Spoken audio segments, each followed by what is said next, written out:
Bama Crimson Tide off to a rolling, dominant start, opening the season. 55-0 shutout win over Utah State. You're rocking and rolling right now. Hottest show on the street, spitting out that Bama flame at Crimson Tide Fire, talking your Bama football in my own words, yours truly. Stephen Smith of Touchdown Alabama Magazine. We're bringing you the show from the magic city of Birmingham, streaming this via YouTube. And speaking of the channel, be sure right now, hit that subscribe button, smash subscribe right now. Get your friends to subscribe, family members, diehard Bama fans, casual Bama fans, all consumers of Tide football. Because if you enjoy the content, they will also. Don't forget to leave a like, drop a thumbs up on the show, run those likes up past the moon, make this your show, your network platform, channel, and space to talk Bama. Turn all of those notifications on, hit that little bell so that way you miss absolutely nothing on the Tide. We got you covered also on Facebook and Twitter as well, streaming you the show. But we got an awesome one tonight, a fantastic one. We're looking at the Crimson Tide from so many angles, looking at the takeaways from the game against Utah State. We're going to be setting you guys up for the matchup this weekend. Bama, Texas in Austin. Darrell K. Royal, Texas Memorial Stadium. Texas already doing some talking over there. And then we're going to get into a little bit of talk on Cam Latu. Alabama needing to have that veteran tight end presence here back on its offense. But we want to hear from you, the outstanding fans of Bama football tonight. And you can get this done by calling 205-448-1358. Number 2, let your voice be made known on the show, 205-448-1358. And one more time, 205-448-1358. Don't let tonight go by without allowing your opinion, your voice, your words, your conversation made known right here on the show. But daily super chat goes $75. Daily super chat goal right there. Appreciate the love coming from you fans. But we dive into now, Eli and John, topic number 1 of the conversation, that being the takeaways from the win over Utah State. Now, I know a lot of people say, Stephen, hold all comments, reserve all comments for tougher competition. It was Utah State. They play in the Mountain West, Utah State. No, it was not Wisconsin. It was not Virginia Tech, not Clemson, not West Virginia, not Michigan, not, a traditional power program. But Alabama plays to measure itself by. Where is it in relation to the ultimate goal of that being winning a national championship? So let's hold all conversations for Texas. But there were a lot of good things that we saw against Utah State. Some things to clean up, but a lot of good things that need to be addressed. So we kick this thing off and talking about one, Bryce Young, who is well on his way to repeating as the Heisman Trophy winner, folks. We all knew how special Bryce is as a passer, distributor of the football. Had 5 touchdown passes, tied his career high for touchdown passes in a single game. Hooking up with Jermaine Burton twice and Trayshawn Holden twice, and even one time too, one of the backs at the backfield, Chase McClellan. But what I was impressed with Bryce, him getting even more confident with his feet, trusting the legs, trusting the athleticism. It seems like he got thicker in the offseason body-wise. It seems like he's got faster with his speed in the offseason because Bryce took off, and Bryce made some plays with his legs, including a nifty 63-yard run where he hit the Chef Curry Euro step on a guy in the middle of the field. And, Bryce Young, 5 carries, 100 yards, 1 touchdown, became the first Bama quarterback to total 100 yards rushing since Jalen Hurts did it in 2017 against Ole Miss. So Bryce Young in total, 295 yards, 6 touchdowns. And when you have a quarterback that's already a dynamic distributor of the ball. Now you add the confidence he's got running the ball. How are you going to defend this cat? How are you going to neutralize this guy? How are you going to limit his production? So, well on his way to possibly repeating as a Heisman Trophy winner, and boy, did he have some fun out there on the field until the moment where he hits the Selly dance, and here comes Nick Saban. It's like, okay, coach, my bad, coach. I'm sorry, coach. I'm right here, coach. I'm good, coach. Even though Coach Saban had fun with the two, dapping Bryce Young up a little bit out there, the young man having fun on the field from the quarterback perspective. But number two takeaway, how about the wide receivers? And people had questions about this group in the preseason. It was, can this group step up, right? Alabama, no more John Mechie, NFL. No more Jamison Williams and all that speed, NFL. No more Slade Bolden, NFL. Can this group of talented but unproven wide receivers step up and have success? And boy, oh boy, did they look good against Utah State. And even though there's not one clear-cut guy separating here from the rest as the main guy right now, that's a good thing, because it frustrates the defense because they don't know who to roll the coverage over to and defend more, right? I mean, it's not like 2009 where you knew Julio Jones was the clear-cut number one. Let's roll the coverage over to Julio, take him away, right? It's not like 2014 where Amari Cooper was the main guy. You roll the coverage over to Amari Cooper, and you see if Christian Jones, DeAndre White, and other guys can beat you. It wasn't like 2016 where you just roll the coverage over to Calvin Ridley and see who else can beat you. With this group, they're all lethal. They're all dangerous. Trayshawn Holden stepped all the way up. It's his time. 5 catches, 70 yards, had 2 touchdowns, played extremely well. Coach Saban talked about it in the presser today that Trayshawn no longer frustrated, in control of his emotions better, understanding I have to do the little things right if I want to be on the field and become an impact player, and he's balled all the way into that. And you saw him use that 6'3" frame and make plays out there against Utah State. Jermaine Burton caught, 5 passes. 2 of those were touchdowns. So he's already, just about at his touchdown receptions mark that he had against Georgia, or that he had with Georgia just a season ago. Kobe Prentice, how about the freshman from Calera High School? There was one drive where he was heavily featured, had about 3 or 4 catches into the game with 5 catches for 60 yards. And then Isaiah Bond had a couple of catches. One where, if not for a penalty, he scores on the play, showing you his speed. Kendrick Law, another freshman, had a couple of grabs. Even Christian Leary had a catch out there. And should have had a touchdown if Jalen Milroe let go of that ball a little bit quicker. But Milroe will get better with that in time. The point being, young group of receivers, they emerged, they stepped up, and they answered a lot of questions out the gate week 1. So that was a takeaway. Third takeaway, and probably the only bugaboo of the night, was offensive line got to clean up the run blocking, man-to-man run blocking. That was the only thing. Now, pass protection, got to give Eric Wolford and the guys credit. Pass protection was great. Pass protection was solid. That was sound. That was really good. Better than what it looked like last year. Run blocking, in terms of getting a man on a man and pushing guys out of the way, that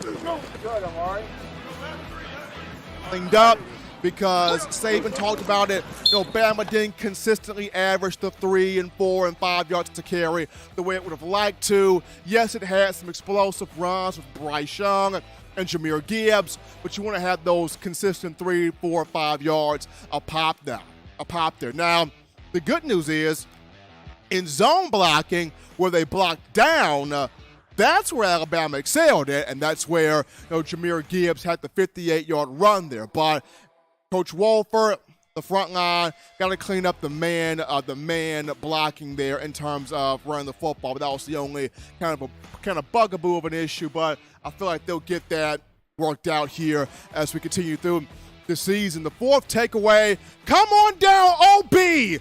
Bill O'Brien, embracing creativity. Our own Jay from Sheffield has been calling about this the whole offseason. OB heard you, Jay. Bill O'Brien heard you. There were some moments against Utah State where I'm like, is this Bill O'Brien or is this Steve Sarkisian back? Because O'Brien had 4 and 5 wide receiver sets out there. He had running backs in motion, flanking out his receivers. There were plays where Jahmyr Gibbs and Jace McClellan were in the backfield at the same time. The play designs he had for Jalen Milroe looked really good. O'Brien did some different stuff. He did some different stuff. And that's what we've been wanting from him throughout the offseason. We want this from him last year. Didn't get it last year, but he opens this season embracing that creativity. Alabama in the red zone was 8 for 8, so good for Coach O'Brien. Embracing that creativity. Can he continue that this week with Texas? Remains to be seen. We want to see it, but it was a good takeaway. OB, Billy O, Bill O'Brien, from a play caller perspective, embracing the creativity.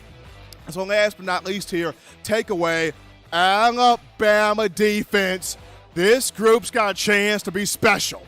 I get it, Utah State. You can't overhype, the competition you played against.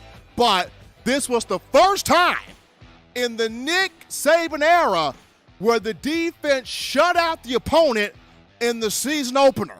And Bama's had some great defenses to come through this program in the Saban era, but this was the first one to shut out the opponent to open the season. And the first team defense, those guys did work, giving up just 58 total yards and 1 first down. Utah State was so afraid of Will Anderson and Dallas Turner that on 3rd down and 11, they ran the ball. Didn't throw it. They ran the ball. That's how much respect they gave to Will and Dallas. And Justin Aboigbe stepped up, had some big plays up front on the line. DJ Dale did some good things. Jaheim Otis did some good things. Jalen Moody brought that thump in there. Moody led the team in tackles, stuck his nose in on every single play. Moody brought that thump in there. Chris Braswell had some great moments also. Eli Ricks, had some rust there. He'll knock that off with more reps. Tyree Jackson had an NFL-type play where he took his own guy and made his own guy tackle his teammate. That was pretty fun right there. Terrion Arnold got tested on the first play, but bounced back. So overall, the defense played well. Defense played well. You even had Pete Golden cussing there on live air. So the defense played well. So can they take this performance and carry it into Texas? That's the big thing. But I felt like against Utah State, against a team where mentally you got to be up for this game, you got to be ready for this game, you got to prepare yourself for this game, and for this defense to open the season with a shutout in front of the home crowd at Bryant-Denny, big deal there. But those were just the takeaways from the matchup against Utah State. We take a break right now, folks, from the show. Don't touch that dial. We're just getting you popping here on Labor Day weekend. When we get back, we go to the phone lines. We grab your calls, your thoughts, your conversations. What did you like from the season opening matchup for Bama? We talk to you, the fans, after this. You're watching In My Own Words with Stephen M. Smith, brought to you by We Own the Fourth Quarter. Get your 4-finger bling necklace today by visiting weownthefourthquarter.com. Throw them foes up. 9 players have teamed up and released the Alabama Team Paper, which is a video yearbook they've put out for sale direct to fans. Now, for the first time, small dollar purchases from the fans can support the players as a group as well as a great cause, because $1 of every subscription payment is donated to the Boys and Girls Club of America. Be a 5-star fan base and support your team and a great cause with Team Paper. Check it out at teampaper.com/Alabama. Remember the taste of Grandma's delicious sweets? Emily's Heirloom Pound Cakes brings back those precious memories with just one bite. Each cake made from scratch. They make the perfect dessert to share with family and friends for any occasion and Ordering is easy. Visit Emily'sHeirloomPoundCakes.com. Click the online store and shop. Then pick up your fresh cake at the kitchen in downtown Homewood. Order yours online at Emily'sHeirloomPoundCakes.com. Emily's Heirloom Pound Cakes, making memories from scratch. All right, people, we're back into the action from the break. Hottest show in these streets. Talking your Bama football news. In my own words, yours truly, Stephen Smith of Touchdown Alabama Magazine. Glad you could join us. Daily Super Chat goes $75. Appreciate the love coming there from you guys. We go to the phone lines right now to grab your calls. The call segment brought to you by the Blue Wrench Gang. 205-448-1358. Number to call in, 205-448-1358. We grab this call right here. You're live on the show. What's going on? How are we feeling? State your name and where you calling from. Stephen M. Smith, Senator Hines, a.k.a. Coach Smook from Phoenix City, Alabama, brother. How is it going again this marvelous Monday, brother? Dude, I mean, my man doing fantastic, doing well. I know people are going to say, hold the conversations for Texas. It was Utah State, but still, for the defense to go out there and pitch a shutout, Bryce Young looked good. Receiver stepped up. A lot of great things you can take. I think the offensive line, they'll clean up the man-to-man blocking scheme. Eric Wolford will get those guys in order. But I thought from what I saw, a good, strong start. You know, one thing, and I'm going to touch on 3 points real quick. One, I saw a level of execution that was not necessarily expected. It was warranted by the fan base and by the staff, but I don't think we expected that level of execution game one. No matter who your opponent is, Stephen, I don't care who it is. The level of execution, the amount of mental focus you have to execute in the game like that. And I think we were on the post-game call-in show, and I said it, man. It was just the level of execution and the amount of penalties that we suffered.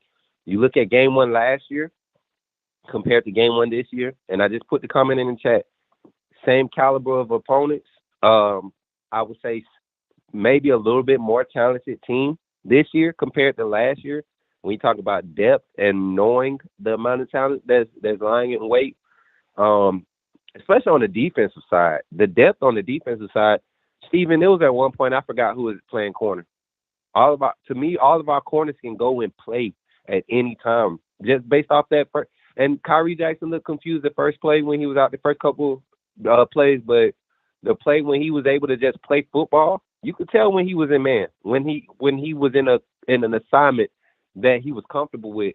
And I believe if our coaching staff can find that within this team, this roster, you don't have to put guys in positions they're not comfortable with because you have that much depth to play everybody in positions that they're comfortable in. That's an awesome feeling to have. So that's my first point, the level of focus and just the communication. Number two, the offensive line, you can also tell what they're comfortable with Eric Wolford coming in. It was a lot of plays, a lot of design blocking schemes that allowed the D-line to just kind of fall over and, just absorb stuff instead of putting some type of fight up. And our O-line, everybody across the board, even though I didn't think Randolph played great, he was aggressive. He was very physical. And I don't know if it was just a mental thing we playing against Utah State, which I doubt. I think the mentality is against anybody that we play. I think that mentality is being instilled, but they were aggressive the whole game. And that's one thing you can appreciate, the small stuff we can grow from. And then finally, the level of comfortability with the wide receivers and Bryce Young. I think Bryce Young needs to trust his receiver speed more. And that's the only thing I could think about. Just let it go, and then check, taking the first read. Jermaine Burton said it in a little little conversation. You could tell they were talking about it when he threw him the first touchdown, when he made the not the touchdown. It was on the first down play when Bryce had to scramble, and he ended up making the last minute pass to Burton while he was under pressure. Bryce had him quick on the 3-step drop, and Burton was already sitting on the hit. The DB had his back to him 4 or 5 yards downfield away from Burton. I don't know if Bryce couldn't see over the protection or the way that the pocket was collapsing on him, but he had the time. to get it out. And there's just small things like that that you have to go back and look at and expect us to work on and just be that much better. And my last point, Steve, my last statement, if our team is looking this good, I don't care. Like you said, Steven, a shutout is a shutout.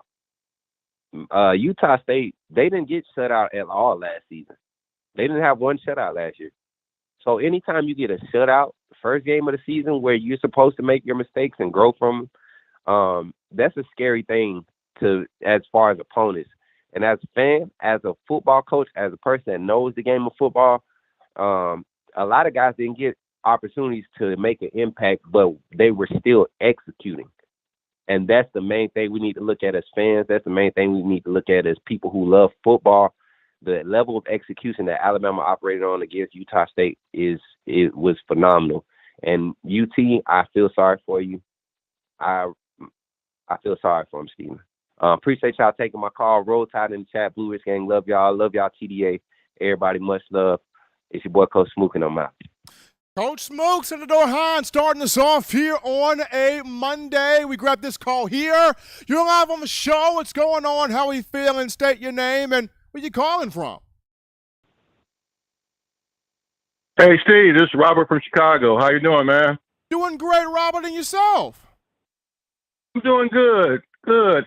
Hey, I'm going to give you a stream of consciousness, some observations, opinions, and one or two questions as usual for you at the end. Is that okay? That's good. Okay, first of all, and I always do this, I hate it, but, first of all, Alabama had a good game, no question about it. And, granted, we can discount Utah State, but, they did do execution-wise very well, very little penalties, very few mental errors. But I'm going to continue to beat this drum, and this is going to be my role in your program. I'm going to keep putting them up against, I think, the two teams that they're going to ultimately have to deal with, and that's Ohio State and Georgia. And while I know from the first game to the second game, there's typically the most improvement, I am still not sold on their offensive line. Now, granted, they can make some improvements and some adjustments from the first game to the second, but when I look at the defensive pressure up the middle from Ohio State in their game and from Georgia in their game, it's going to be a real challenge unless they've improved dramatically because, as you know, pressure up the middle is very difficult for a quarterback, even as great as Bryce, to deal with. Now, I will concede this. The tackles played a lot better, so I'm not as concerned about the situation we had last year where, Bryce was like he was on I-75 getting ready to get hit by a truck from the tackle position. But that up-the-middle pressure, we need some better answers on that. So that's a concern. I will also say this. Defensively, this team is going to be very, very difficult to attack. The margin of error is a lot lower now in terms of somebody's ability to sneak up and beat them like A&M did last year. I only see two teams, unless Alabama beats themselves, I think there's only two teams in the nation that can beat them, and that's Ohio State and Georgia. And they would have to have A-plus games. I agree with your comments on the wide receivers. I was most impressed with the improvement of Holden and their depth. So that's going to be a very difficult unit to deal with. Not as explosive as Jamison and Mechie, but in many ways probably better positional catching across the middle and stuff like that. The secondary, I am baffled by that because, I know what Saban says in terms of trying to get all these players in competition, but, you can't tell me that if you ask Trayshawn Holden and Burton and all these other guys who are the best two or three corners out there, they would tell you. So I think they know the answer, who should be the starting corners. And the reason why I think this is important because at some point you got to have confidence in your starters. I get the whole depth competition argument, but their first real test in my mind won't be until they play Arkansas. And then we're going to see who's who and what's what on the corner position. Because as you remember last year, they beat the hell out of Josh Jobe. I mean, his nickname was Toast. He was getting burnt so much by Burks. And so I think we got to, over the next game or two, really settle down on who's going to start at cornerback. And I guess I don't really understand why we continue to play this game when I think they know the answer. And the last thing is this thing I'm pondered by. I know Latu is okay as tight end, but why can't Alabama, over all this time, recruit a breakthrough tight end on the line of a Pitts or somebody of that ilk or Bowers? I mean, it just seems like we have a fundamental flaw in our recruiting and development of tight ends. Now, again, I know I'm picking Alabama. I mean, you know, I'm seeking perfection here, and they're, you know, on a scale of 1 to 10, they're 9.5. But those are my stream of consciousness thoughts. So please comment on anything that you see fit. Thanks.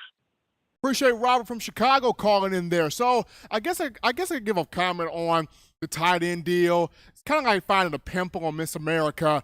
And the thing about tight ends, the position has changed so much because now tight ends can be inline blockers. They can be inline pass catchers. They can be flexed out wide as receivers. They can do anything now. And I know Alabama in years past, they've been in the running for guys like Darnell Washington, guys like Eric Gilbert that chose not to go to the Crimson Tide. They've been in the mix for big name tight ends. Now they've got Amari Nablack in here from Florida. He has a chance to be one of those special pass catchers if he continues to develop. Danny Lewis Jr. coming out of Louisiana. He, good blocker, but also from his high school tape, did a lot of things in the receiving game also. Robbie Oots and Miles Kitzelman, they're more so of your traditional blocking tight ends than Cam Latu is the guy that can do it all. So, hopefully Joe Cox, tight ends coach, Saban is very high on him. He can start bringing in more of these breakthrough, game-changing type players at that position. But we grab this call here. You're live on the show. What's going on? How we feeling? State your name and where you calling from.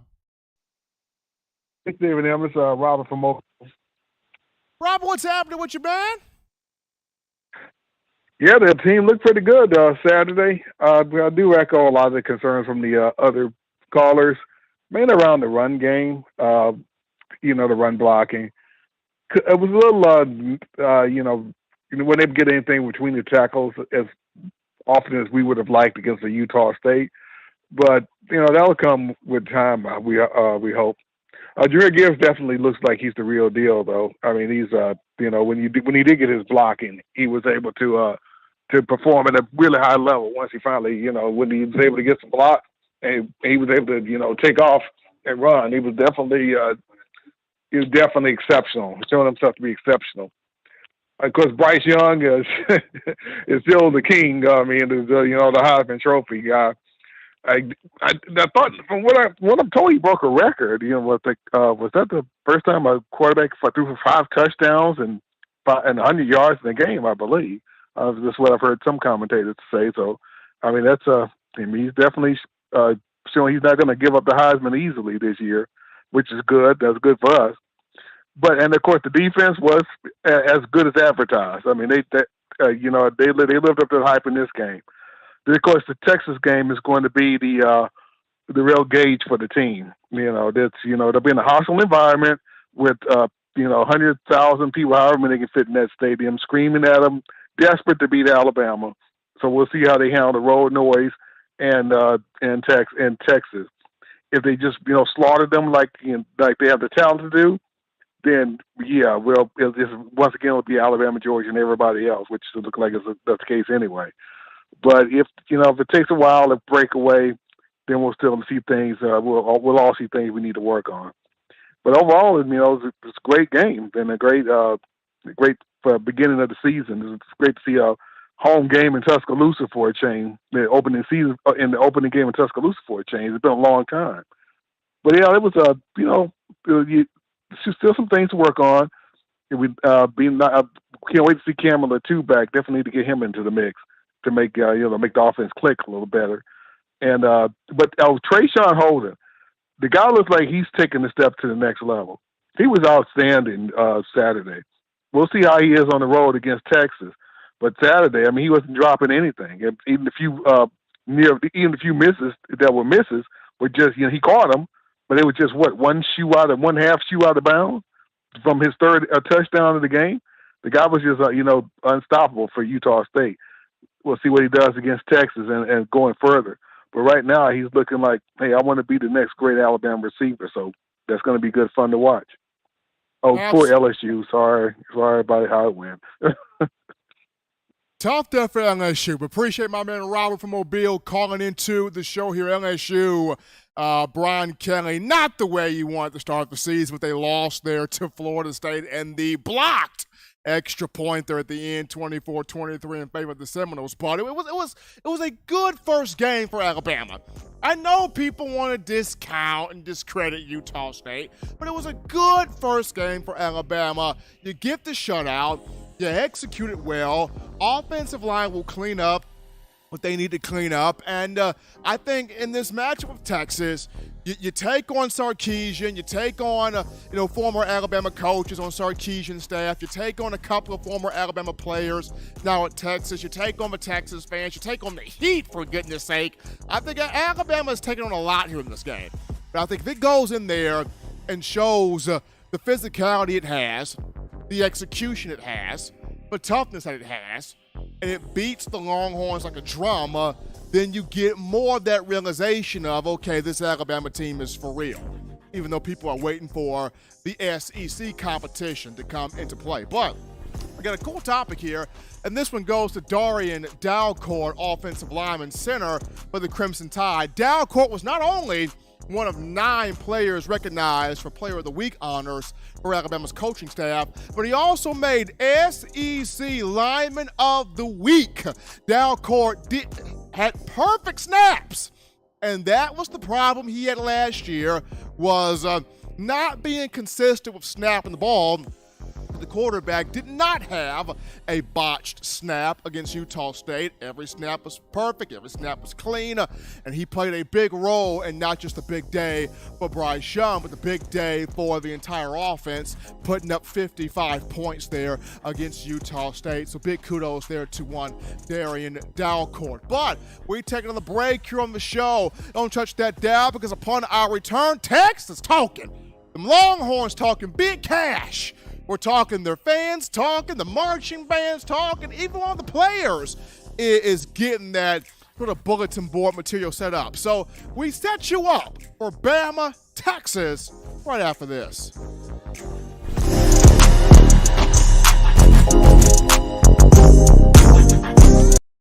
You know what we do at the start of the fourth quarter. We throw them foes up. But now you don't have to wait until the fourth quarter. Get your 4-finger bling necklace at WeOwnTheFourthQuarter.com. It's the first and only logo that captures the essence of all Crimson Tide players and fans as we represent the legendary Alabama football fourth quarter dominance. Get your 4-finger bling necklace right now at WeOwnTheFourthQuarter.com. Get yours today and stun on them haters. Touchdown Alabama Magazine is Alabama football's premier publication. A subscription to Touchdown Alabama Magazine is the perfect gift for any Alabama fan. For exclusive news and information, recruiting updates, a free annual print magazine, and more, go to touchdownalabama.com and click join. Only $7.95 per month, or pay $74.95 for a full year subscription. That's a yearly saving of $20. Go to touchdownalabama.com today and roll Tide. All right, people, let's go. We're back in here to the action from the break. Number one form for your Crimson Tide football news. In my own words, yours truly, Stephen Smith of Touchdown Alabama Magazine. Your Crimson Tide off to a rolling dominant start, beating Utah State 55-0 over the week. And we already got a super chat in here. My man, Big Bill from New York, I think just dropped in that $5 donation into the super chats. Appreciate the love they're coming from my man Bill as Dancing Stevens back. There he goes. There he goes on the desk. Get down to business right there. But we get it out. This conversation, this is setting things up for Alabama, Texas, the matchup this weekend at Darrell K. Royal, Texas Memorial Stadium in Austin. ESPN's College Game Day will be down in the mix, getting all the action here. Alabama taking on Steve Sarkisian, taking on former Alabama coaches on staff, taking on a couple of former Alabama players, taking on the Heat, taking on all it wants to take on as the Crimson Tide travels to Texas this weekend. And there's been so much build-up to this matchup, a lot of excitement here for this matchup. You look at, Steve Sarkisian trying to become the third former Nick Saban assistant to beat him on the field, head-to-head, mano-a-mano. And it even got kind of interesting in today's press conference where a reporter addressed Nick Saban about, you're facing a team that knows a lot about you and knows a lot about your defense. So how do you prepare for that? And Saban goes, well, they know a lot about us, but you forget we know a lot about them. I mean, it doesn't matter who knows. It's about execution and us, and can you beat us, out there on the field. So Saban already on one, trying to get this win here over Sarkisian in Texas. But the thing here is, there's a lot of talk going on in the Lone Star State. A lot of talk going on there in Texas. A lot of conversation with the Longhorns. Their fans are saying that they want Bama. I mean, during the game against Louisiana Monroe, which the Warhawks scored 10 points on Texas, but during that game, several Texas fans had their phones in the air. We want Bama on them. You had the Texas marching band during the parade saying, we gonna beat the you-know-what out of Bama at the parade going down the street. And then you had one Texas linebacker, DeMarvion Overshone. He had his statement going, we beat Alabama. It's not going to be a shock to anybody in this Texas locker room right here. So a lot of talk coming from Texas. And this is a program that's trying to be relevant for the first time since 2009. And if we want to be honest, for the first time since 2005, where it won a national championship with Vince Young as quarterback and Mac Brown as the head coach. So it's been a long time since Texas has been the big power brand that it wants itself to get back to being. And, they want to use this game against Alabama as the game to kind of truly announce that they're back and they're big time and it's big boy Texas. We're back in here. We're back running things that they're going 5-7 just a season ago. So for Steve Sarkisian, this is a game for him to, trying to get, Quinn Ewers at quarterback, get him ready, get him set to go, though he's going to face a nasty defense that he's never faced before. He's looking at Will Anderson coming off one end, Dallas Turner off to take his head completely off of his dome there. So, Quinn Ewers, good luck with that. Bijan Robinson, good running back, Heisman hopeful, Heisman candidate right there, but he's going up against a defensive front that's looking to take his head off also. So Steve Sarkisian, an offensive mastermind, and Pete Golding's going to have his work cut out for him, trying to match wits there with Sarkisian in terms of scheming up this defense to attack Texas and limit their offensive production. But it's going to be fun. Texas is talking, a lot of conversation, some bulletin board material thrown out there, but I think this is a game that Saban wants, but not just that. I feel like this is a game that Chase McClellan wants. McClellan, a native of Aledo, Texas, and there's so much build-up about Bijan Robinson, and rightfully so, but I feel like, watch this, bold prediction, right? Watch this. There will be a 50-50 split in terms of carries between Jahmyr Gibbs and Chase McClellan. There'll be a 50-50 split because Chase is back. And we saw this against Utah State. McClellan had a couple of carries in the game, but he had 2 catches, including one for a touchdown. And when he put the move on a couple of the Utah State defenders and got to the end zone, I just felt, okay, Chase is back. McClellan from a pre-injury form is back. And I feel like him being Texas native, Saban is going to have him. It's going to be a 50-50 split in carries between he and Jahmyr Gibbs. So definitely want to watch that as that is on display here this weekend coming up. But, Texas trying to show that it's back. These two teams haven't played each other since the 2009, since the 2010 BCS championship game off the 09 season. Bama got the 37-21 win, crushing Texas championship hopes there, and Nick Saban getting the first of now 6 national championships in Tuscaloosa with the Crimson Tide. It's going to be a fun matchup.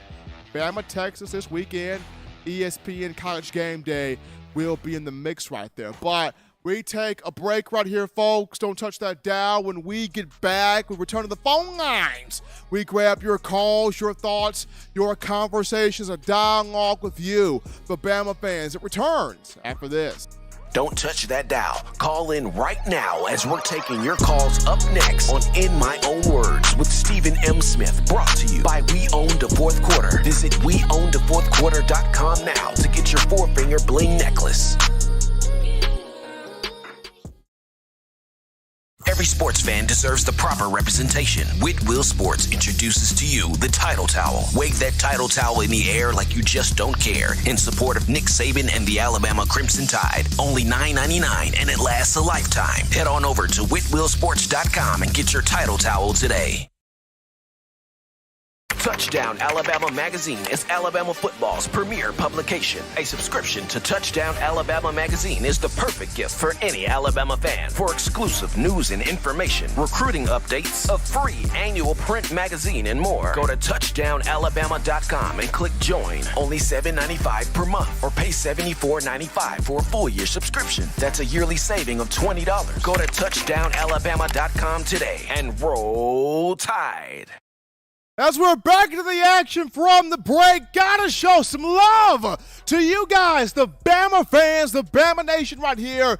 2 big super chats came in. How about my man William Bryant out of Iowa with that $45 donation in the super chats. Appreciate William Bryant. Dance and Steven appreciating that as well. And then David Pickett with that $49.99 in the super chats. Throwing the money in here.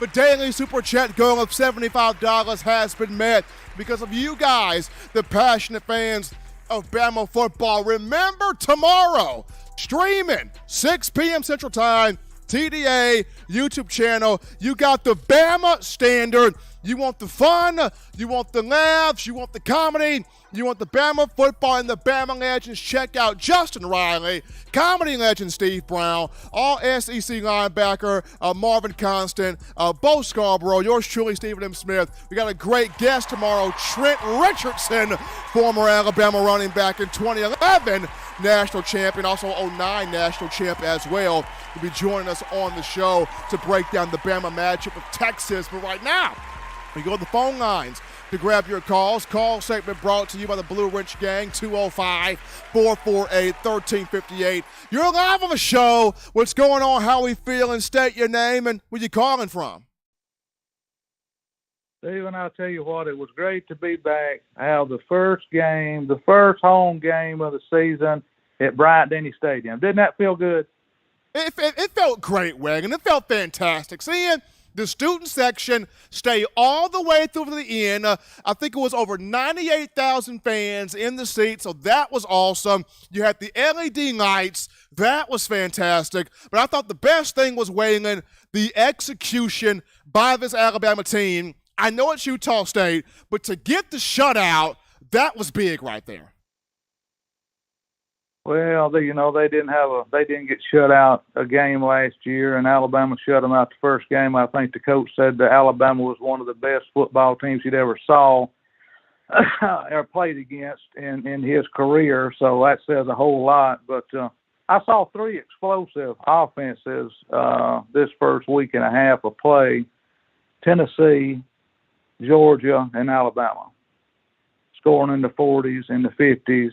And we saw the Arkansas game in Cincinnati, and I pulled for Sam Pittman. I like Sam Pittman, but if Arkansas would have been playing against one of those 3 teams the way they played against Cincinnati, it'd been a bloodbath. He'd have been drinking more than 1 cold beer, probably, Sam would have, if he'd been on the field, one of those 3 teams. But Ohio State, Notre Dame, people didn't give Notre Dame quite as much credit against Ohio State maybe as they should have. Ohio State, Notre Dame would have had to run the ball very, very consistently to be able to have beaten Ohio State. But, it is what it is. And LSU missing the extra point, they didn't give LSU, that was a dog fight too. LSU played them to the end. They didn't give up. They may have gotten beat, but they didn't give up and got an extra point block. That's heartbreaking when you do that. That's hard to bring your team back, the next week when you knew you were going into overtime, and we don't know who would have won the game in overtime. I think LSU might have pulled it out. But we'll see. Jai Hall's on the field this week. Billingsley, I think, is out 6 games, according to some stuff was done to Alabama. Their other main receiver's out for the year. They said he wouldn't play, so he's back. So we'll see what he's got to say and what he's got to do. And we'll see what Texas, a guy that'll be a hostile environment, it'll be hot. I don't know. We could have a dogfight. It could be a complete blowout. I don't think Texas can beat Alabama with the talent we've got. A little more consistent on the running game it'll come. The offensive line, the pass blocking, like you said, like I saw Saturday night there. You was there. I saw excellent pass blocking from the offensive line. Maybe a little cleanup on running, but they'll get it cleaned up.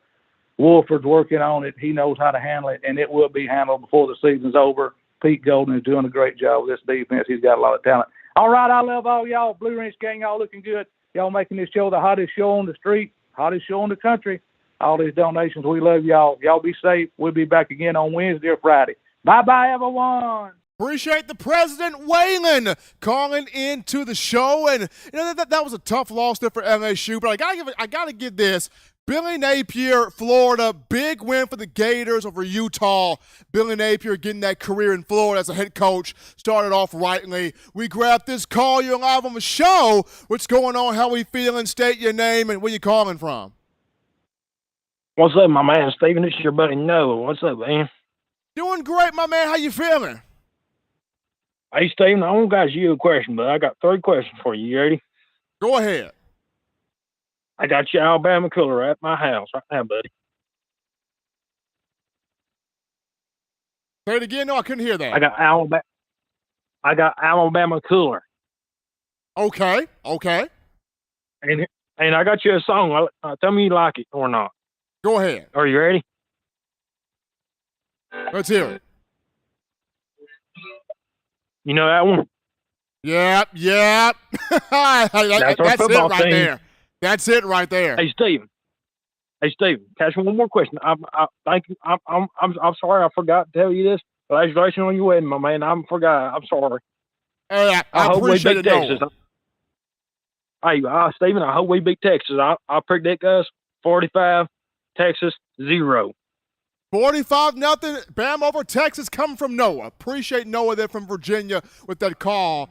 He's got 45-0 Bama over Texas here. Noah calling in there from Virginia. But good game there for Alabama over Utah State. Definitely looking forward to what it does here against Texas this week in Austin. Eli, John, me personally, I'm looking forward to going down to Austin. I'm looking forward to getting on this plane, going down there. Now, of course, like the players, I will be hydrated out of water, Gatorade, Powerade, fluids. Will I be drinking Pedialyte? I heard Will Anderson mention Pedialyte in the press conference today. Will I be drinking Pedialyte? Maybe. Do they have Pedialyte for adults? I'll check Walmart. Maybe they have Pedialyte for adults. But anyway, 205-448-1358. Number to call in. Let your voice be heard. 205-448-1358. But definitely will be hydrated going down to Texas. But another cool call topic here, and this one goes to Naji Harris, former Alabama running back, 2-time national champion 2017 and 2020.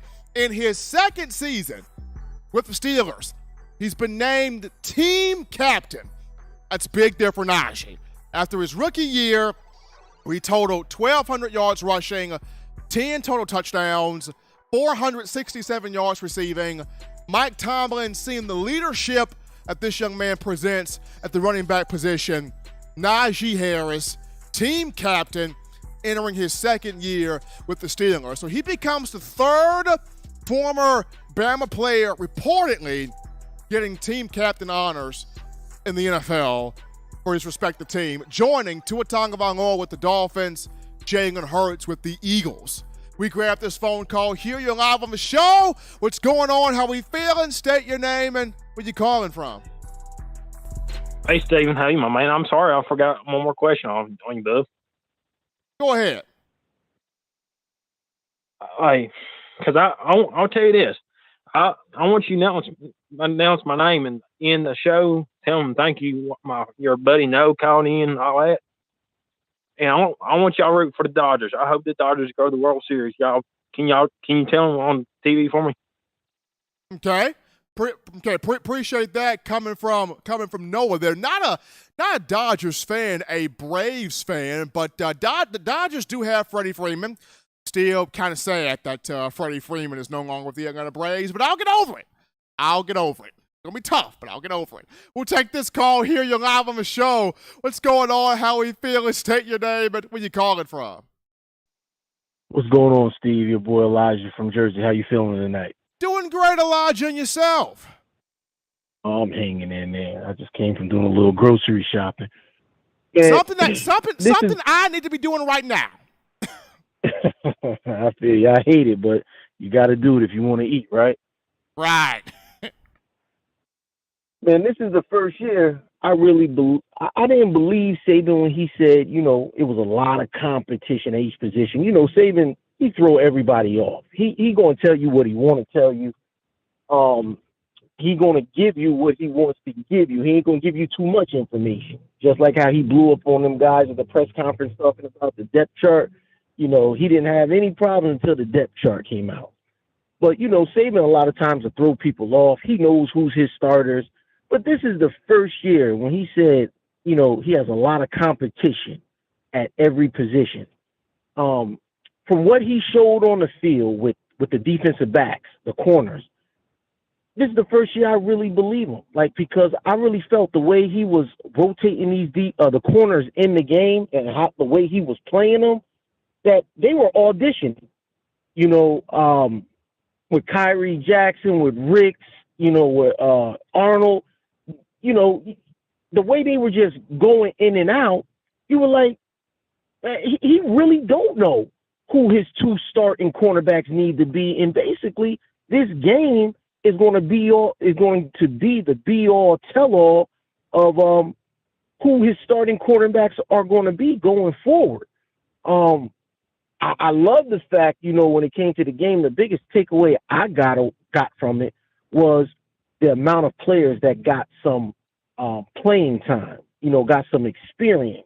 I think that's key because I believe that's what hurt Alabama last year as far as the receiver position. A lot of those guys didn't get game time reps, and now you throw these guys into the national championship game and you want them to perform, and they wasn't ready. And I think Saban hit on it in his one of his press conferences when he said, a lot of these guys they feel like I'm not going to play, so maybe they don't prepare the best because they don't feel they're going to get in the game, and now when their number is called, they not ready. But the amount of players that played in this game against Utah State, that helps them with the confidence. That gives these guys some game time experience. It gives them some confidence that, okay, I can go out here, I can do my job. And hopefully, the more experience they get, the better they'll be in the future if their number does get called, if they are needed. So, my biggest takeaway from the game, because like I said, Utah State, yes, they are a college football team, but it's like the big brother kind of beating up on the little brother.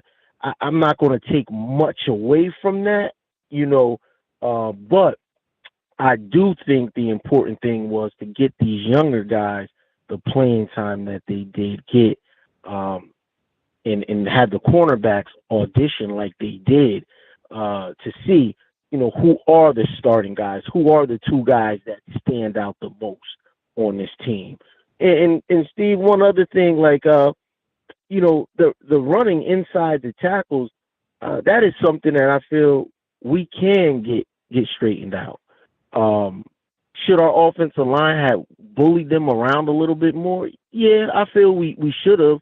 We're the bigger, the faster, the stronger team. But it's the first game.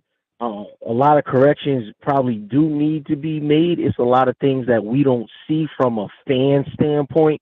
All we see is a long run. But, somebody could have missed the block. and things like that, or somebody's technique could have been off from a coaching standpoint. That if we get everything corrected and everybody does their job the way it's supposed to be done, maybe we can get those 5 yards of carry like we're supposed to be getting. But like you said, man, a lot of that could be corrected. But the biggest test, I think, is going to be this week. Not the biggest test of the season, but at least they'll get tested where somebody now has the athleticism to punch back. You're going against somebody that's more equal to you. You guys are more equally balanced. So it'll be good this week to see how the players respond once they punch. Can they take a punch? Or when they take that punch, how do they respond? So I'll be definitely looking forward to this game in Texas a little bit more to see how our guys respond to, like Robert said, playing in a hostile atmosphere and things like that. With a bunch of young guys, that's key. See how they're going to respond when you got 80 to 100,000 people screaming down on you. So, man, I'm going to be looking forward to this game, and, man, roll tide. Thanks for taking my call, Steve. Absolutely. Appreciate Elijah from Jersey calling in. I'll be looking forward to this Texas game. Number one, the corners for Alabama will be tested in this game. Quinn Ewers, the quarterback for the Longhorns. Saban talked about it today. Very accurate passer. Very confident in his arms. Got a strong arm. So he's going to attack the Alabama corner. So my eyes will be on Kool-Aid McKinstry, Terrion Arnold, Eli Ricks, Kyrie Jackson. How do they play in week 2 of the season? I think for the offensive line, on plays where the runs have been bounced outside, they've looked good. Like I said, when they're zone blocking, you block down, you seal off the back end. They look good there. I think the thing that Coach Wolford will clean up is when you're straight up, man-on-man, blocking that way, going straight in between the tackles. I think that's the area where you seal your block, you hit that gap, you get your guy, and you create for these running backs. That area of the running game will be cleaned up to where we can see those consistent 3 and 4 and 5 yards of carry there. But we're going to take our last break here on the show. Don't touch that dial, because upon our return, we get into one Cam Latu. Alabama needs him back at full strength for this Texas game and moving forward. And I'll explain why after this.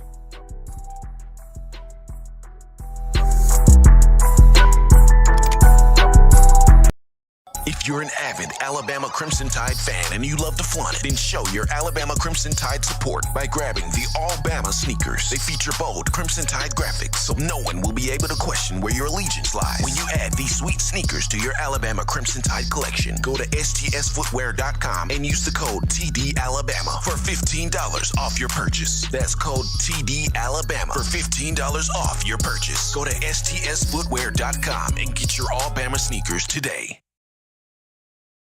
Touchdown Alabama Magazine is Alabama football's premier publication. A subscription to Touchdown Alabama Magazine is the perfect gift for any Alabama fan. For exclusive news and information, recruiting updates, a free annual print magazine, and more, go to touchdownalabama.com and click join. Only $7.95 per month, or pay $74.95 for a full year subscription. That's a yearly saving of $20.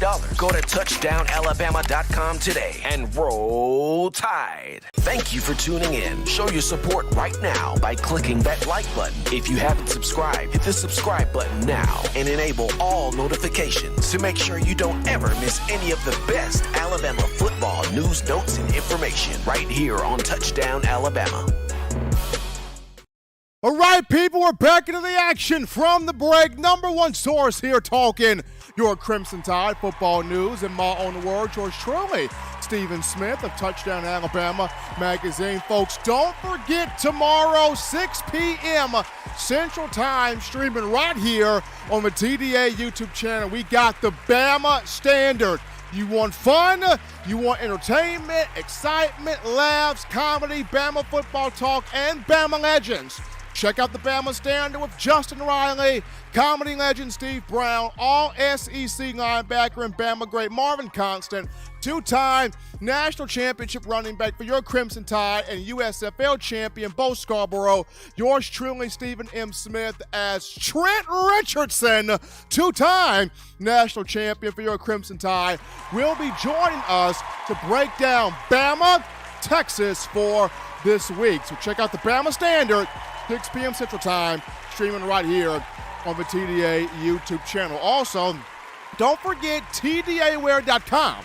That's TDAwear.com, so you can get your swagger, sauce, drip, clothing, cultural, fashion needs right here. Link in the description.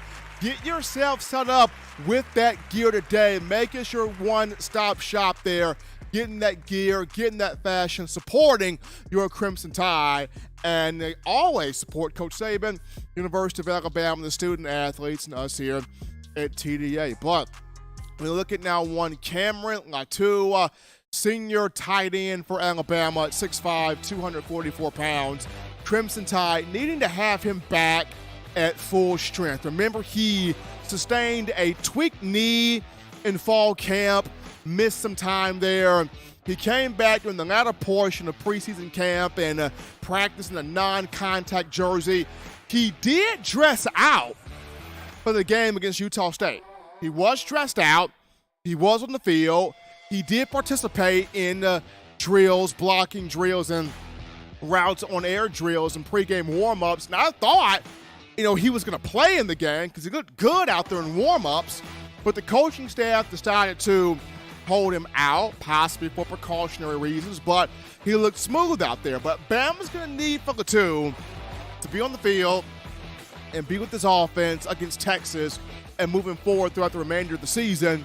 The reason why is he's the only tight end that can do everything on this roster in terms of blocking on the inline, catching passes from the inline, getting out, running routes, fitting in the hole in the zone, making plays, creating that big body target for Bryce Young. And then he can split out wide as a receiver and catch passes that way. He's a complete player at that position. And behind him, Alabama's got Robbie Oots, Miles Kitselman, Amari Black, Danny Lewis Jr., but Kitselman and Oots, they're more so of your traditional run blocking guys. They're your blocking tight ends. Now, Kitselman caught 2 passes against Utah State, and that was nice, but Kitselman and Oots are your blocking type guys. Black and Danny Lewis are your athletic pass catchers, but they're young. They're freshmen. They're continuing to grasp the playbook and get immersed into the culture and understand, what their role is at Alabama. So they'll, Black being thrusted out there and Danny Lewis being thrusted out there, it's kind of telling that behind the two, Bama doesn't have that tight end that they fully trust completely out there, on the field yet. And also with the two, he's got that connection, that chemistry with Bryce Young. Going back to last year, Latu with 8 touchdown receptions, setting the school single-season record for touchdown catches by a tight end. Latu also had 26 receptions for 410 yards, so the young man's productive out there on the field. He's one of 12 guys that's on the Reese's Senior Bowl watch list, according to Jim Nagy and his group of evaluators and guys that look at talent getting ready for the National Football League. So Bama needs Latu back out there at full strength. I've always said the best friend for a quarterback is a reliable tight end.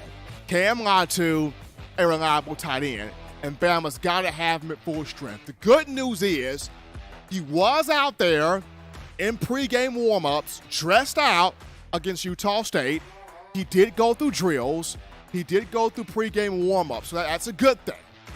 Coaching staff held him out for precautionary reasons, but I think this week against Texas, we should see number 81 back out there on the field, catching passes, blocking, being successful there at tight end. As always, Bama Nation, you want the best in news, notes, information, entertainment, and material on your favorite program, that being Bama football. You can get this by accessing the Touchdown Alabama Magazine app. You download the app from the iPhone App Store if you're rocking Team Apple, Google Play Store if you got the Android phone.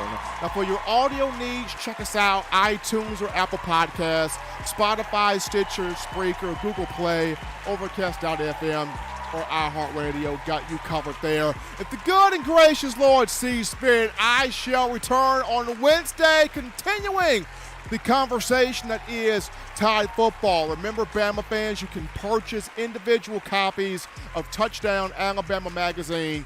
Have those sent to your door. That link will be found in the description. You're trying to get the fresh edition, print edition of TDA, the magazine, you go to touchdownalabama.com, you click join, become a member or a subscriber today. That link in the description. If you're trying to get the four-finger bling necklace, four-finger bling jewelry, courtesy of our guys that we own, thefourthquarter.com, that link in the description too. But appreciate you guys, the outstanding fans of Bama football, for all the love, all the donation, the support, the conversations, the dialogue with you, making this your show, your network platform, channel, and space to talk Bama. Gotta also shout out my two outstanding producers in the room, John Ivory and Eli Walker, making this show what it is and doing their best to keep me in line as best as they possibly can. But until next time, folks, husbands, love your wives. Wives appreciate, value those husbands. Children, you guys continue doing the right thing, fun thing, smart thing, good thing, legitimate thing to not be bored as school kicks back up on tomorrow. Get you those 3 hearty meals a day, those 3 great laughs a day. You protect yourself. You protect the loved ones around you. Until next time, folks, I'm your man, Stephen M. Smith, and you've been listening to In My Own Words.